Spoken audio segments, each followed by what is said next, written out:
When I was a kid, the disaster we worried about most was a nuclear war.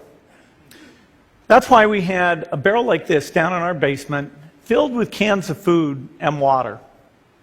When the nuclear attack came, we were supposed to go downstairs, hunker down, and eat out of that barrel. Today, the greatest risk of global catastrophe doesn't look like this.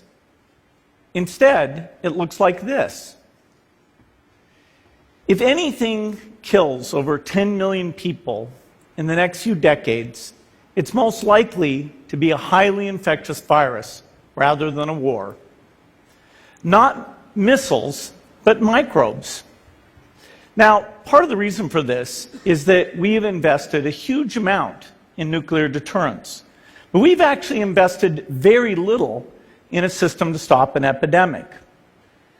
We're not ready for the next epidemic. Let's look at Ebola. I'm sure all of you read about it in the newspaper. Lots of tough challenges. I followed it carefully through the case analysis tools we use to track polio eradication. And as you look at what went on, the problem wasn't that there was a system that didn't work well enough. The problem was that we didn't have a system at all. In fact, there are some pretty obvious key missing pieces. We didn't have a group of epidemiologists ready to go who would have gone, seen what the disease was, see how far it had spread. The case reports came in on paper. It was very delayed before they were put online, and they were extremely inaccurate. We didn't have a medical team ready to go. We didn't have a way of preparing people. Now, Médecins Sans Frontières did a great job orchestrating volunteers, but even so, we were far slower than we should have been getting the thousands of workers into these countries. And a large epidemic would require us to have hundreds of thousands of workers. There was no one there to look at treatment approaches, no one to look at the diagnostics, no one to figure out what tools should be used. As an example, we could have taken the blood of survivors, processed it, and put that plasma back in people to protect them. But that was never tried. So there was a lot that was missing, and these things are really a global failure.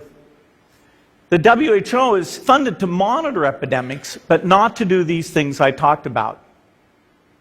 Now in the movies, it's quite different. There's a group of handsome epidemiologists ready to go. They move in, they save the day, but that's just pure Hollywood.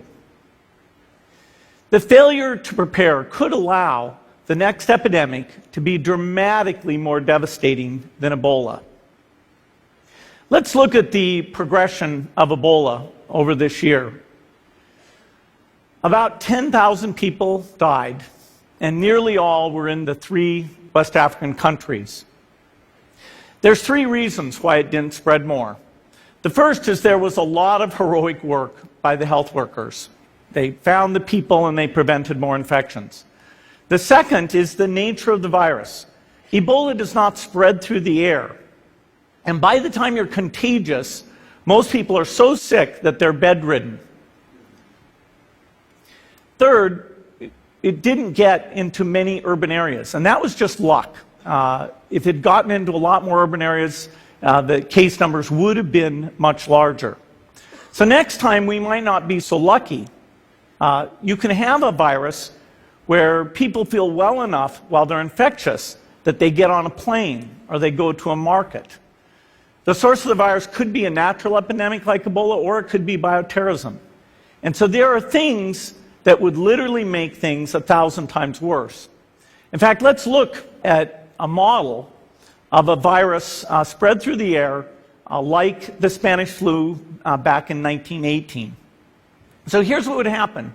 It would spread throughout the world very, very quickly. And you can see there's over 30 million people die from that epidemic. So this is a serious problem. We should be concerned. But in fact, we can build a really good response system. We have the benefits of all the science and technology that we talk about here. We've got cell phones to get information from the public and get information out to them. We have satellite maps where we can see where people are and where they're moving. We have advances in biology that should dramatically change the turnaround time to look at a pathogen and be able to make drugs and vaccines that fit for that pathogen. So we can have tools, but those tools need to be put into an overall global health system, and we need preparedness. The best lessons, I think, on how to get prepared are, again, what we do for war. For soldiers, we have full-time waiting to go. We have reserves that can scale us up to large numbers. NATO has a mobile unit that can deploy very rapidly. NATO does a lot of war games to check, are people well trained? Do they understand about fuel and logistics and the same radio frequencies? So they are absolutely ready to go. So those are the kinds of things we need to deal with an epidemic. What are the key pieces? First is we need strong health systems in poor countries. That's where mothers can give birth safely, kids can get all their vaccines, but also where we'll see the outbreak very early on. We need a medical reserve corps, lots of people who've got the training and background who are ready to go with the expertise. And then we need to pair those medical people with the military, taking advantage of the military's ability to move fast, do logistics, and secure areas. We need to do simulations, germ games, not war games, so that we see where the holes are. The last time a germ game was done in the United States was back in 2001, and it didn't go so well. So far, the score is germs 1, people 0. Finally, we need lots of advanced R&D in areas of vaccines and diagnostics. There are some big breakthroughs, like the adeno-associated virus, that could work very, very quickly. Now, I don't have an exact budget for what this would cost, but I'm quite sure it's very modest compared to the potential harm. The World Bank estimates that if we have a worldwide flu epidemic, global wealth will go down by over $3 trillion, and we'd have millions and millions of deaths. These investments offer significant benefits beyond just being ready for the epidemic. The primary health care, the R&D, those things would reduce global health equity and make the world more just as well as more safe. So I think this should absolutely be a priority. There's no need to panic. We don't have to hoard cans of spaghetti or go down into the basement. But we need to get going because time is not on our side. In fact, if there's one positive thing that can come out of the Ebola epidemic, it's that it can serve as an early warning, a wake-up call to get ready. If we start now, we can be ready for the next epidemic. Thank you.